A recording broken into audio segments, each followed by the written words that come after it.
Welcome to the podcast where we talk about all the things that are hidden in the shadows. This is Isaac.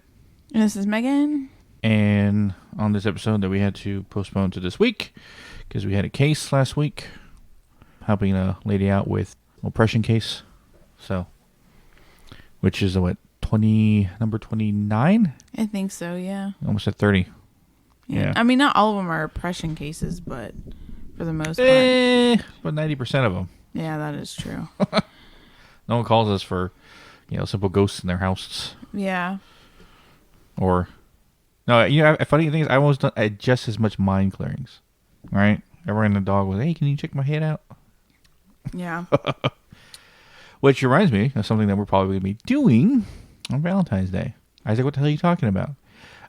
I know we talked about it in a past episode, so this first one listen to from us.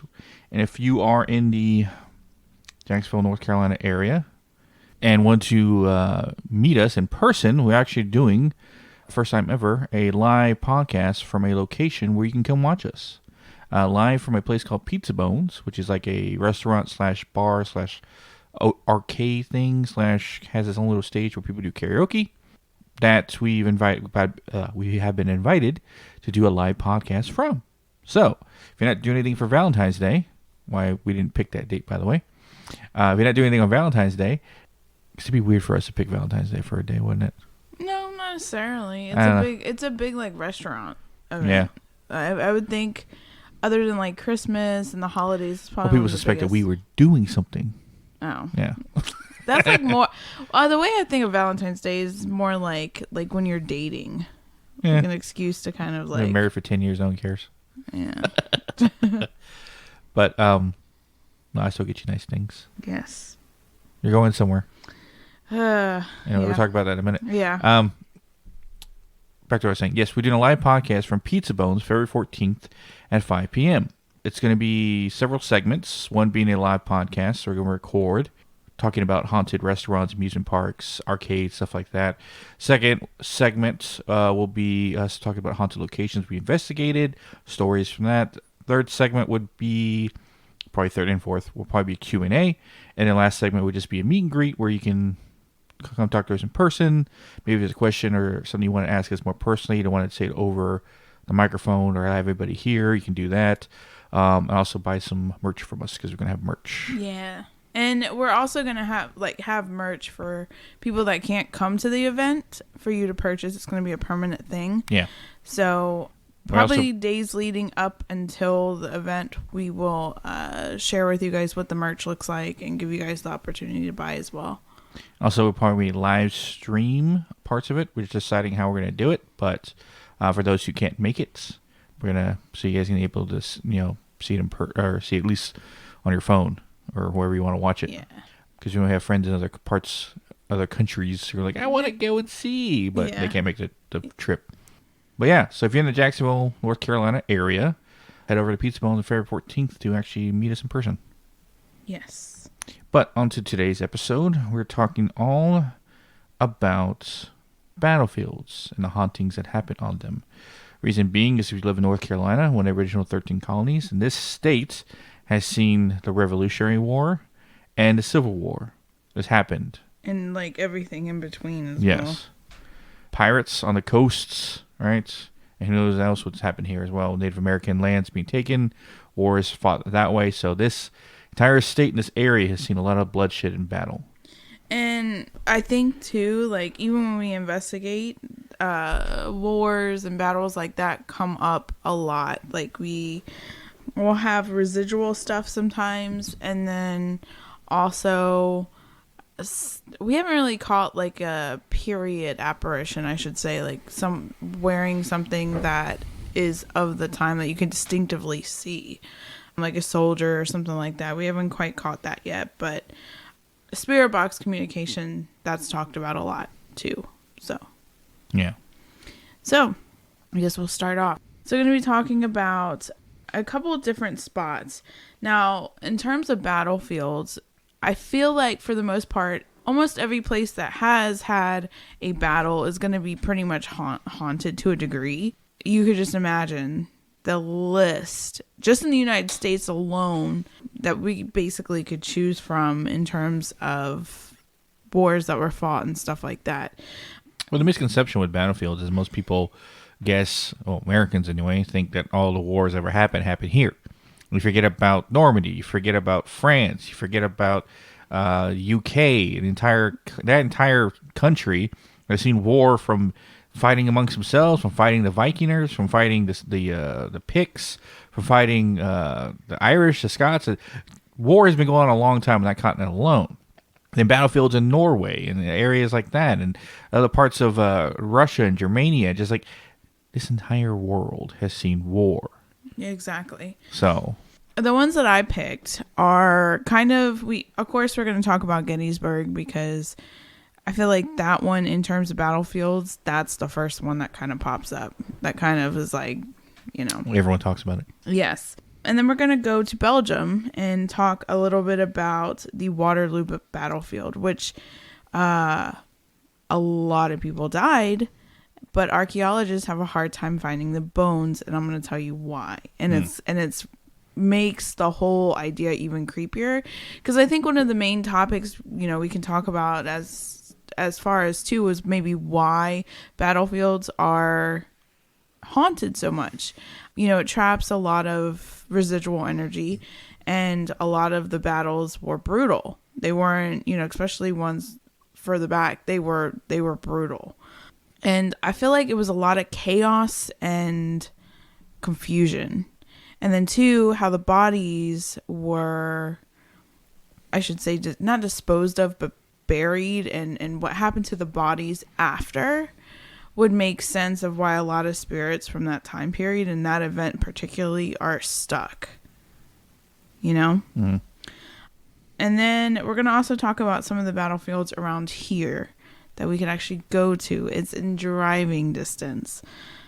It have to be like one of those incognito kind of like investigations, because I don't think they actually do overnight investigations. But so we're going to talk about Gettysburg first. I'm going to give you a small little bit of history to tie in some of the paranormal experiences that investigators have had, that people visiting has had, because, like places like Gettysburg and stuff like that, that's also, it attracts history buffs as well as it attracts like paranormal enthusiasts.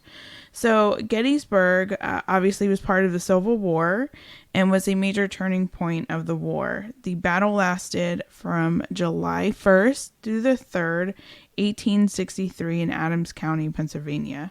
There was more than 50,000 estimated casualties, and the battle lasted 3 days and was extremely bloody. It ended with a Union victory. The battlefield encompasses an area of approximately 6,000 acres.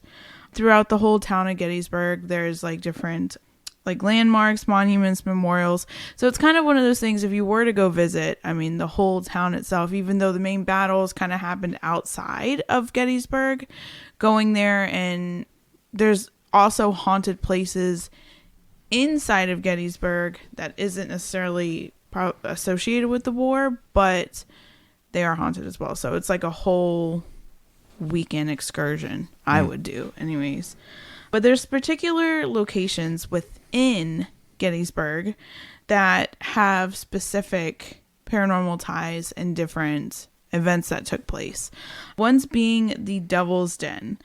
It is a rocky outcropping located in Gettysburg and holds significant historical importance due to its association with the battle itself.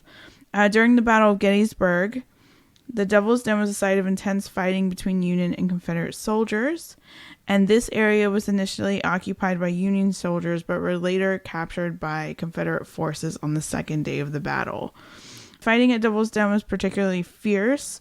Both sides had heavy casualties at this spot. The rugged terrain and large boulders provided cover for soldiers, leading to close quarter combat and brutal hand-to-hand fighting. So the Devil's Den was important, and this is where kind of the stone tape theory comes into play. A lot of investigators that have gone to Gettysburg has come up with a theory that the rocks itself hold the residual energy from the fighting. I thought that was interesting, that like the stone tape theory that we've talked about.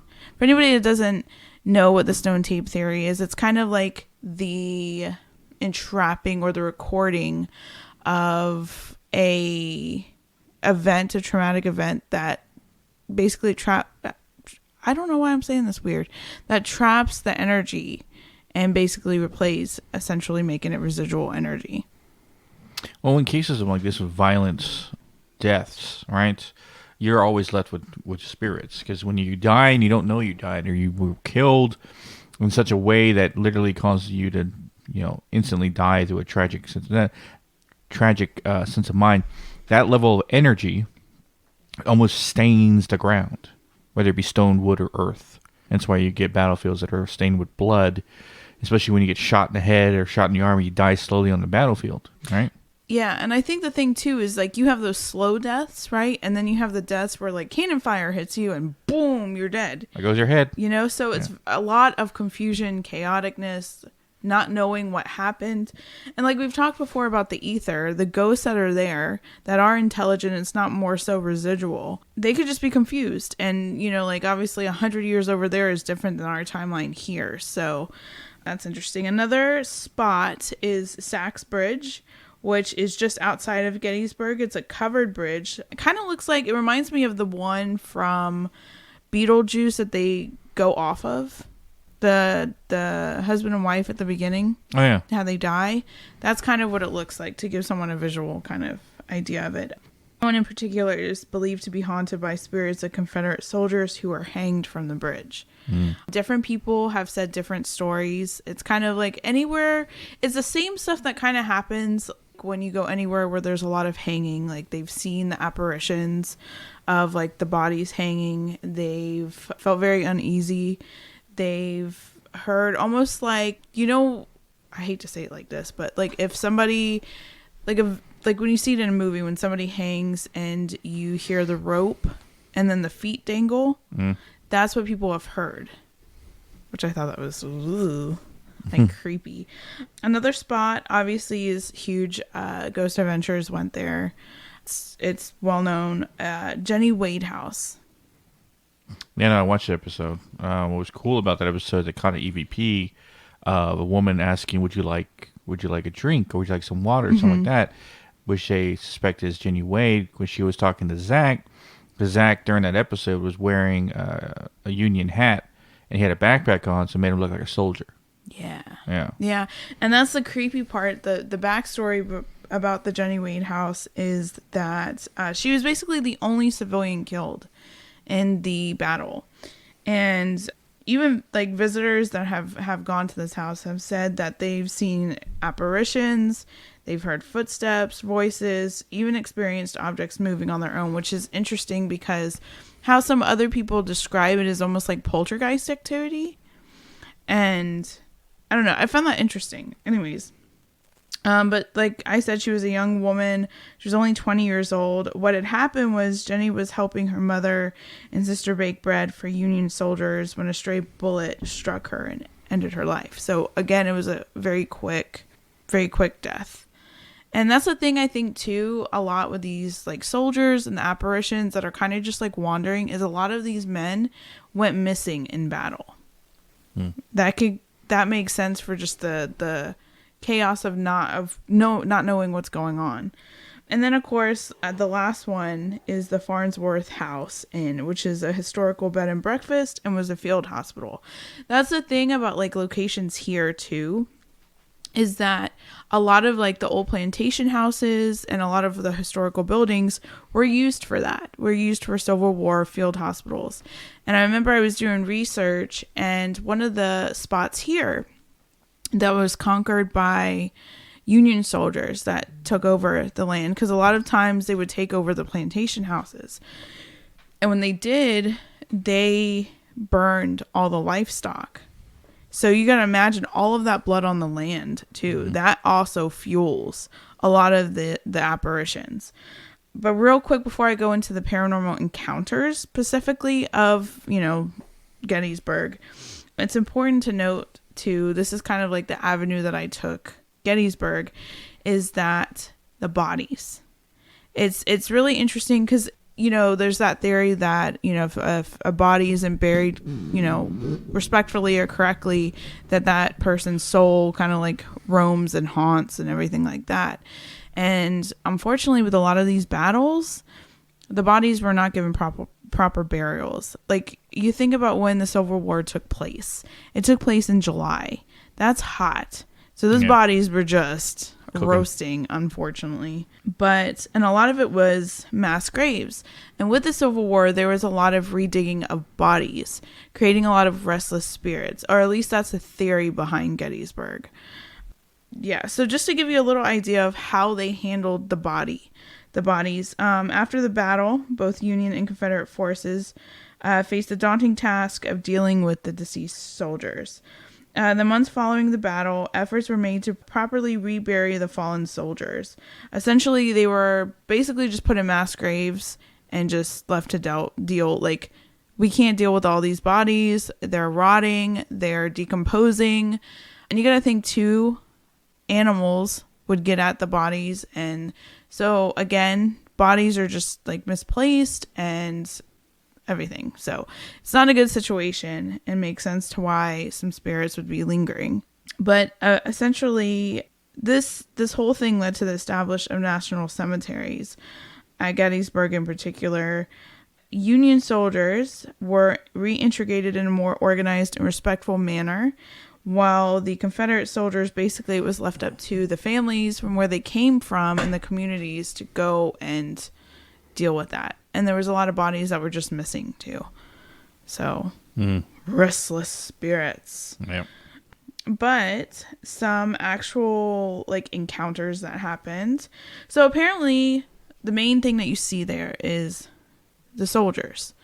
Many visitors to Gettysburg have reported seeing apparitions of soldiers dressed in Civil War era uniforms. A lot of times they're often seen marching across the battlefield, standing near monuments, or even engaging in battles. And then you consistently could hear, or a lot of people have heard, sounds of gunfire, cannon blast, and distant cries like men moaning. And some of the most compelling footage of Gettysburg is that. I know one that gives me particular chills that you can easily go look up. Anytime you look up Gettysburg, this one will pop up. But it's basically music, like how they would do like the marching music before. Nobody's there with these investigators, and they're just, standing at the battlefield, and they hear the music being played, and there's nobody there. Like, anybody that would be making this music would be like a full piece, like not band, but like people with instruments. It's crazy. Mm-hmm. Have you seen that clip? Yes. Yes. I think I have.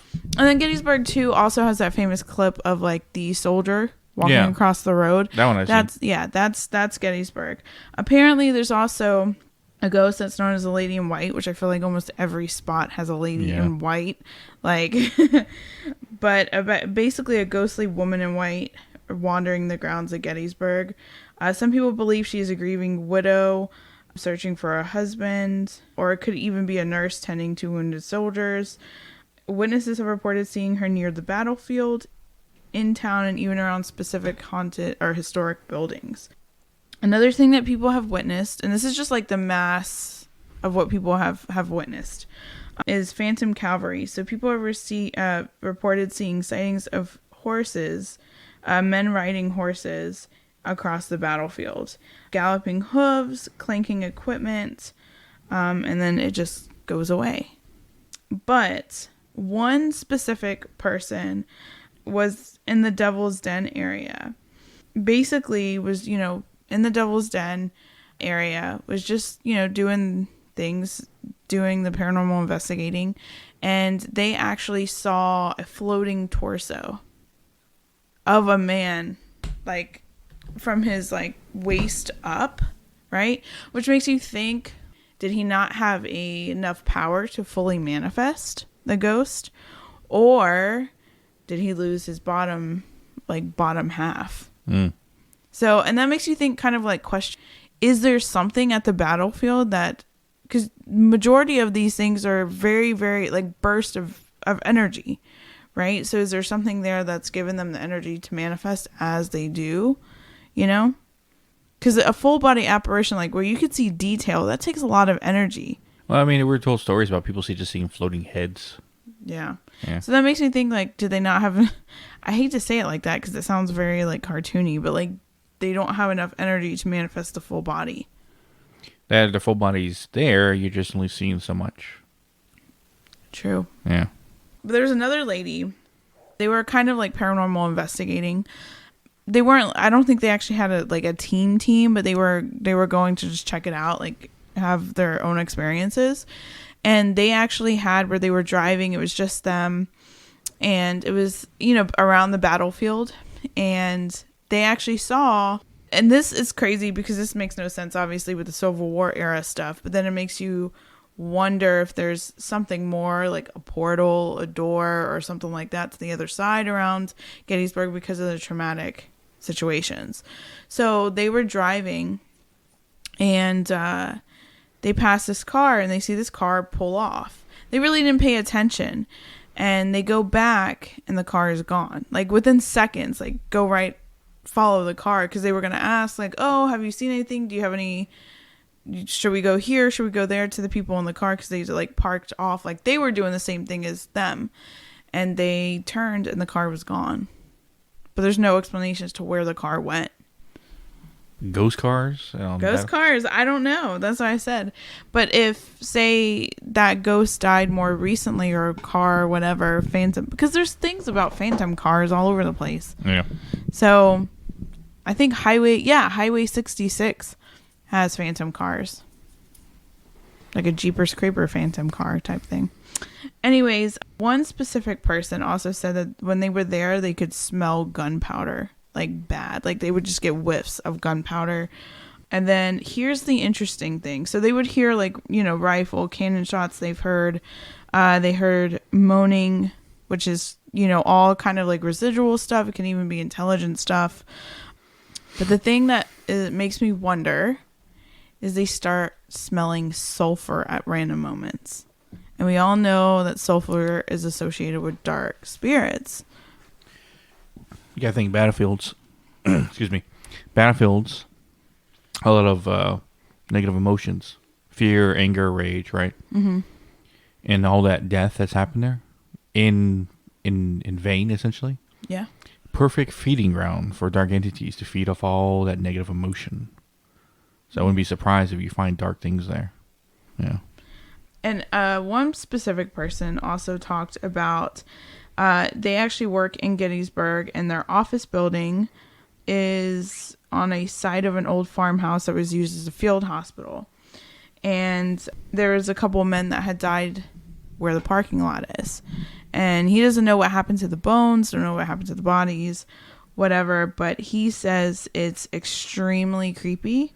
And he went to Saxbridge and said he never experienced anything. But... in his office, he says it's a very daunting feeling. In certain spots around town, you get that daunting feeling, like the creepiness. You know what's freaking scary? Huh? If we were to get a chance to go to Mexico, or some place where Aztec battles have happened, Ooh. And you hear the Aztec death whistle in the woods. You know what? That's crazy. I actually, when I was looking at battlefields, I don't know. Yeah, I don't know why. I was, because, the first thing that makes sense is, like, if you start hearing, like, war cries or, like anything that was used to intimidate during wars and stuff. And obviously the Aztec death whistle was one of them. And so that thought crossed my mind. Is like, dang, that would be freaking scary to hear that. Yeah. Yeah. So, that's pretty much Gettysburg. Hopefully, I want to go there this year. I don't know if we'll ever go there this year, but I want to. I don't know. Driving distance? Pennsylvania, so I think. Yeah. I know New York from here is 10 hours. So. I feel like we went through Pennsylvania to get to New York, right? I don't know. I think at the most it might be 13, but. Because that would have to be like a weekend trip or a vacation trip. It's funny, we already talked about a battlefield in the previous episode. Which one? Bridgewater Triangle. Yes. with Native Americans and the settlers. Yeah. Yeah. And that's what I mean is like there are so many. I'm pretty sure like every state, especially in the original 13 colonies here, have battles, because there was battles with the Native Americans, there was battles with pirates, there was battles with like the Civil War, Revolutionary War. This episode doesn't even touch on Revolutionary War battlefields, but there's that here as well. And that's the thing is like when we go investigate, that comes up a lot is the wars and stuff. And you got to think too, a lot of the times there was also fighting in between the bigger battles. Like if one what do they call them? Oh, what do they call them? The groups. If like for instance one group that's opposing another group crosses each other in the woods, because it's not like today's society where they kind of know where they're at. They cross each other. There's a mini battle right there. Yeah. And captured. Skirmish. Yeah.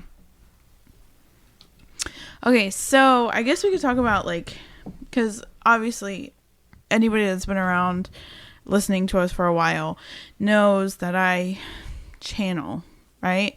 When I research, and I just take whatever comes to me and I'll write it down on a separate sheet of paper. Like, this is what I'm seeing, whatever. And like I said, Gettysburg is one of those places that I really want to go. I want to witness. If I could help cross anybody over that's not residual, yeah, I would love to do that. Anyways, but there's this one specific spot, and I don't know exactly where it is. I would have to actually like look at pictures of the battlefield and stuff like that, and I'll see if I can maybe pinpoint it. But I don't know. It just showed me it was like dusk, like right before nighttime, right? And it's like there's like flowers in a small section of the field, and it's bordering kind of like maybe wooded area. I'm not quite sure. And on this little hill, like I thought I was by myself in this channeling. It was just showing me the specific spot.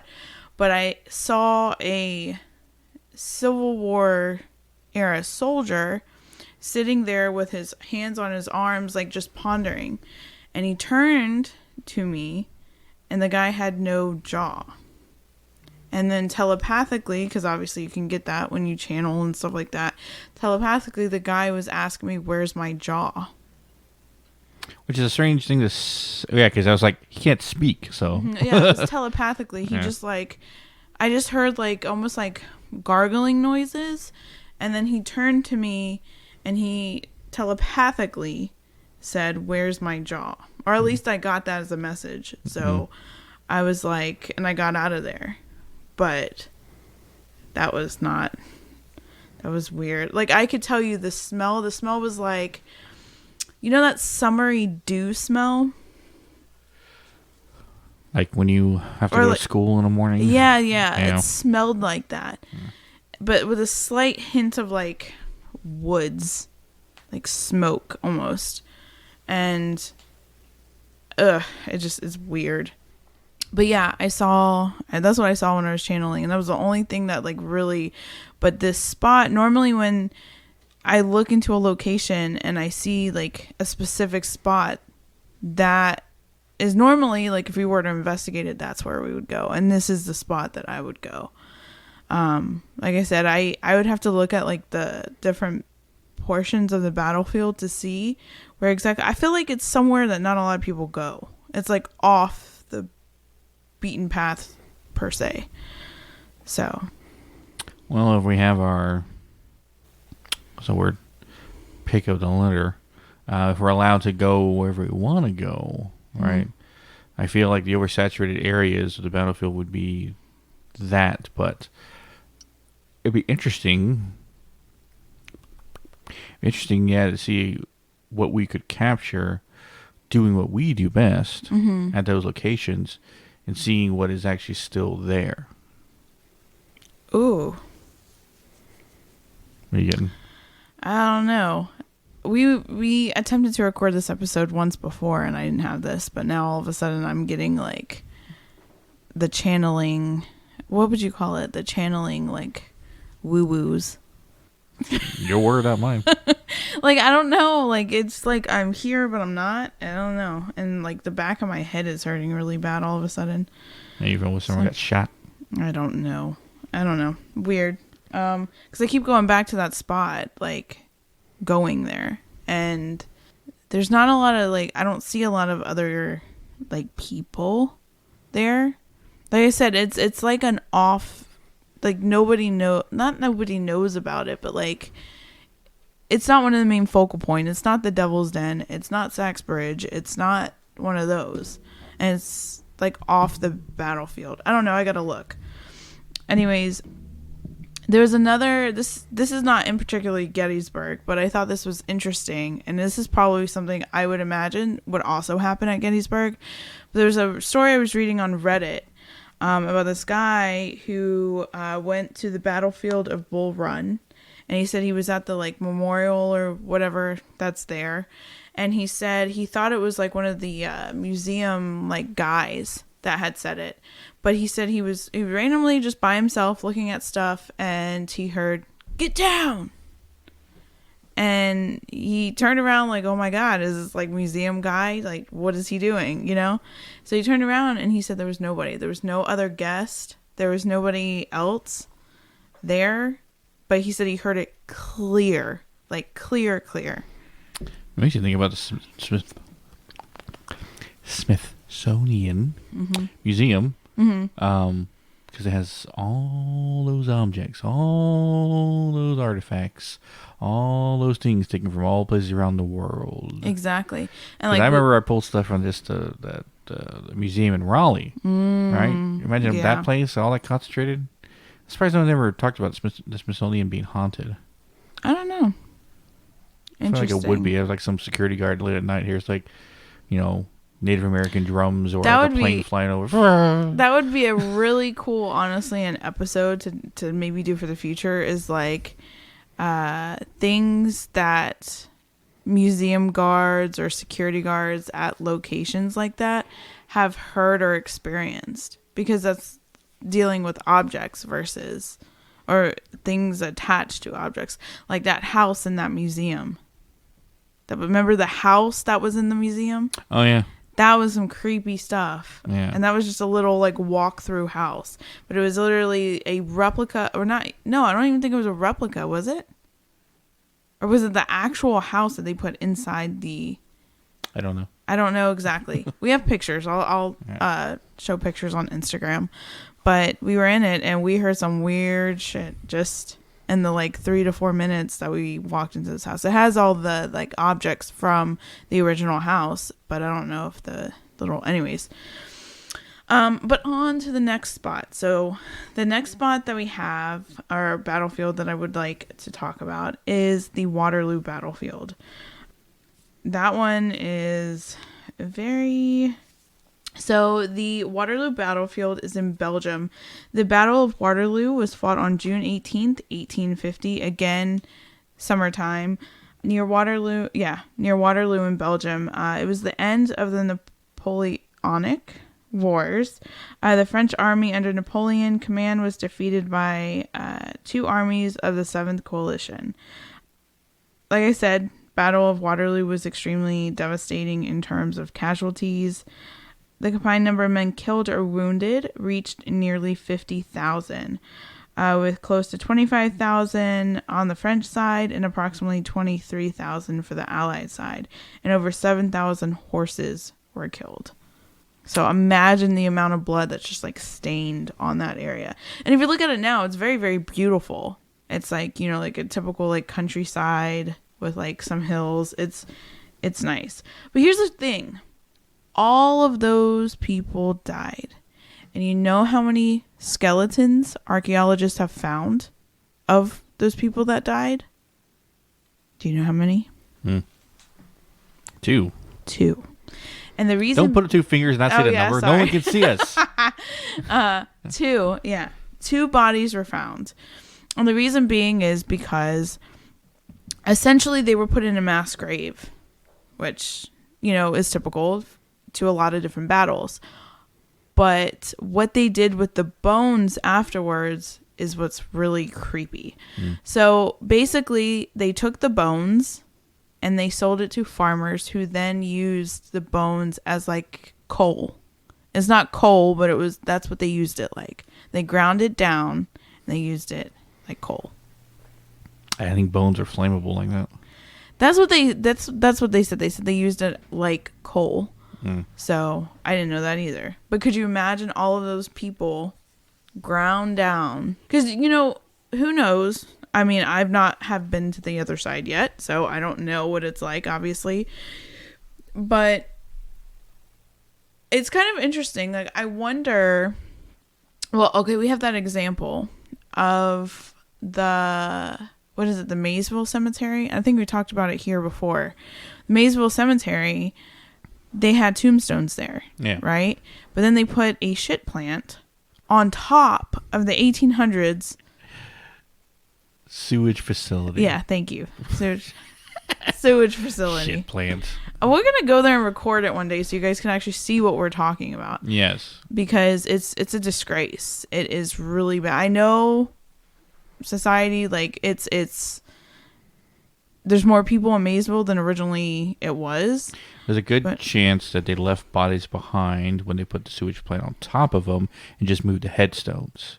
And you know history, it's happened many times before. But the thing is, too, this is the thing, is they didn't even move the headstones. Remember, they were inside the fence of the shit plant. It was one. Yeah. Inside the fence line. But that's what the thing is like, if you cross over and you're over to the other side and somebody digs up your grave or messes it, what happened? Like, do you come back? Like, it doesn't make any sense. Yeah. You know, if you're over there on the other side and you're in a peaceful place, why would you come back? You know? And it kind of plays around the idea, too, the importance of your, like, vessel or your body here on Earth once you leave. Because for us, you know, we believe the soul and the body is separate, essentially. So. And you start over. Yeah. But, so, this is another thing, is some people were given bones from this. So, obviously not today, but apparently back then, some of the bones were passed on and some people kept the bones of the humans. And that's what happened in this one article that CNN did covering this. This one man had 2 bodies in his attic from the Waterloo battle. So, the story goes that historians recently revealed that many of those who fell at Waterloo were dug up by farmers who sold their remains to the sugar industry for the use in the industrial process, which is where they were used like coal. So not only that, that is so they made candy out of them. Not necessarily. They didn't actually like put the bones in the candy, but they used it to power the machine. Well, not machines, but in the process of doing sugar. Gross. Which is weird. They have a cake haunting you. God. So last November, at the time it was 2023 when this article was written, Bernard Wilkin, a senior researcher at the State Archives of Belgium, was in Waterloo giving a talk on the process in which the bones used as a kind of charcoal in sugar purification when something astonishing happened. After the talk, he told CNN that this man came up to him and said, "Dr. Wilkin, I have bones of the Perusians in my attic." The man who wishes to remain anonymous showed Wilkin pictures of the bones and invited him to his house near the battlefield where Napoleon's forces faced off against the Perusians. I think I'm saying that right, hopefully. Perusians, yeah, there you go. A few days later, Wilkin visited the man at his home and came face to face with the remains, which the man had had since the 1980s. He explained that he ran a small private museum at the time and was given the remains for display by a friend who had found them some years earlier. Despite being a collector of Napoleonic memorabilia, the man told Wilkin he could not ethically bring himself to display the remains. I wonder why. So, stored them away in his attic. Wilkin said of the man who lives alone, he suddenly decided he was old and could pass away in the next few years and was afraid of what would happen to the bones. When he saw the research that the guy released last summer, he thought, this guy knows about bones and the Napoleon Wars, and he works for the government. One of the skulls showed signs of being deeply damaged by a sword or bayonet, so it was a very brutal way of dying. Initial tests revealed that the remains belonged to at least 4 soldiers. Items found close to the bones, including leather and bone buttons, as well as the location in which they were discovered, suggested some of the dead were, in fact, Peruvian soldiers. Mm. So, you ain't telling me that man's house isn't haunted. Yeah. And he didn't say anything about that. And a lot of times, people that are more into the history and science side of things will not give way to, like, the paranormal stuff. So that kind of makes sense. Yeah. And then sometimes, too, in a lot of these battles, especially in the Civil War, the graves were shallow. So when it would rain a lot or something like that, the graves would rise up and... So you have constant removal of bodies. Not bodies, but constant removal of things and removal of bodies and bones and everything else. Objects that they would be attached to. Exactly. Yes. So. Now, I got one for you. Ooh. I know this episode's mostly been you because you wanted to do this, but yeah. I actually looked at one that I was like, when I heard about it, I was like, holy crap. Because when you think about war, right, when war takes place, and sometimes war lasts years, we often forget through those years, weather happens and natural causes of events. So sometimes you'll wipe out an entire army with a hurricane or tornado or flooding or anything like that. So there are depictions of war where major casualties of soldiers died due to natural causes. But the number one thing that killed the most soldiers was done by animals. In World War II, I think it's off the island. Oh, sorry. It was basically the Battle of Remy Island. Remy? Off the coast of Burmese, or Burma, the Burma campaign. What's interesting about that is that the Japanese were on this specific area stretch of island, kind of created a holding ground between certain points of the war, where we went to war with them. But it was the Allies, I think it was the United Kingdom and India, were coming at them from that direction. Mm-hmm. But they came to this island as kind of a staging post, and what they didn't know is that they had swamps on this island that were full of crocodiles. Full of them. Oh, no. And all these Japanese soldiers ate up all the meat of all the animals, all the stuff they could capture and kill and cook, because they didn't really have any supplies. Or they ran out of supplies, so they had to take all the fruit, take all the animal food like that. So when these crocodiles started waking up out of hibernation, there was nothing to eat. And then the Allies came and basically pushed the Japanese soldiers through the swamplands in order to get to the other side. When that happened, all the crocodiles started feasting on the Japanese soldiers, and almost 900 of them, almost to 1,000, died, being eaten by crocodiles. When the Allies heard this, they basically pulled back and let the crocodiles do their work for them. Wow. Supposedly on that island, fishermen can hear still men screaming in the woods. Dang. Yeah. There was, something kind of really interesting that I did read. It was a World War II story. And it happened to be in the trenches. Because obviously in World War II, they did use, like trenches. And there was a guy, and this kind of isn't really like a haunting. It's more of something like a premonition, or like, the other side warning you. There was a guy that was asleep in one of the trenches, and he had a brother. His brother had died 2 years prior, different area, but had died 2 years prior. And he said he was sleeping, but it was like kind of waking up, and all of a sudden he felt all right. Sorry, I was inhaled and I was trying to burp at the same time. Yeah, weird. Okay. Anyways, and he felt like a nudge, and he said there was nobody like around him necessarily. And he said he woke up and he said he saw the face of his brother. And he said his brother was going, come on, you got to get up, come on, we got to go. So he said he got up really quick. He first of all didn't realize what he was looking at, and obviously wanted to follow his brother. So he got up and walked away. And he said as soon, like no more than a couple seconds later, he said that area of the trench got full blown, like smashed with ammunition. Or not ammunition, but No, World War One had trenches. Yeah, World War One. Sorry. They didn't do that in World War Two. Yeah, because we were in the same place. Yeah, World War One. Sorry. But yeah, I think if we do a part 2 of this, we need to search battlefields of ancient times. Yeah, that would be interesting. Yeah. Yeah, like pre. Like I'm pretty sure.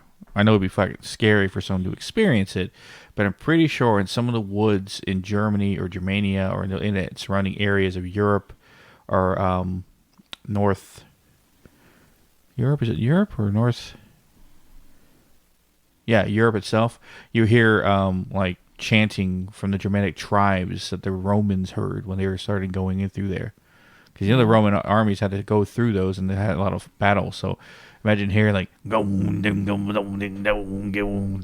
hear that? Yeah. Well, there's a lot of tribes, like indigenous as well, all over that would do things like that. Yeah. Like I still have chills down my spine thinking about like the Aztec death whistle too. Could you imagine? Yeah. That's just crazy. And I want to get one just to scare shit out of people. Yeah. Well, too, and a person that would actually have really good stories, and who knows, I might bring him actually on here to retell some of them. My dad grew up right next to battlefields. Yeah. And he's probably going to listen to this episode because it has the word battlefield. Yeah. He's pretty much a history buff for like Revolutionary War, Civil War, like earlier wars. I think he's a history buff in general, but yeah. Didn't he want to be a history teacher? Yeah. At one point, yeah. Maxwell coach / history teacher. Yeah. Yeah. Because that man can talk. Yes. If you know back from our early episodes when I did a guest episode talking about his experience that happened to him in his teen years, I didn't have to do much talking in that episode. Yeah, he loves to talk. Yes. He loves to conversate. Well, I guess it wraps us up here for this episode. Next episode.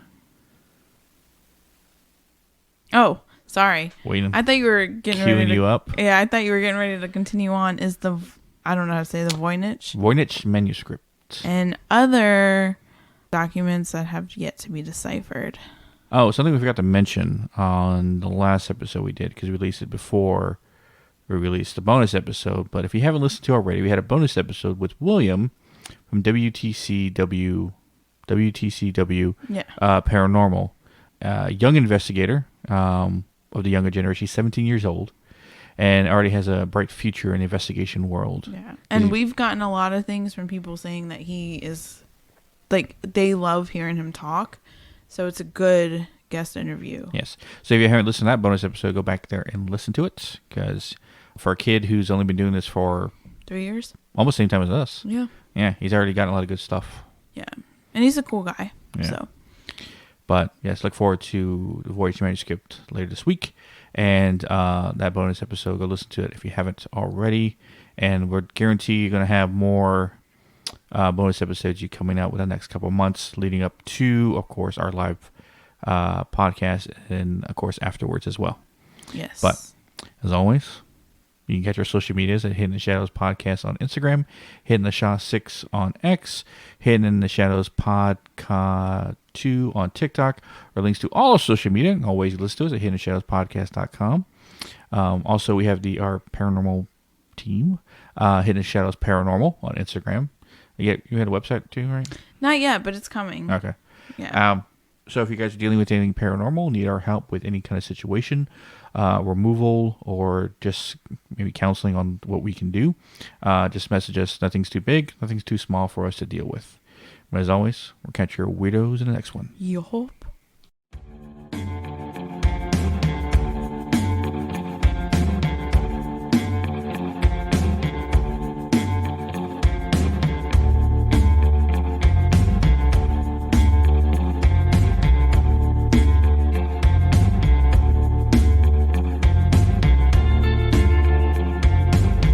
Welcome to the podcast where we talk about all the things that are hidden in the shadows.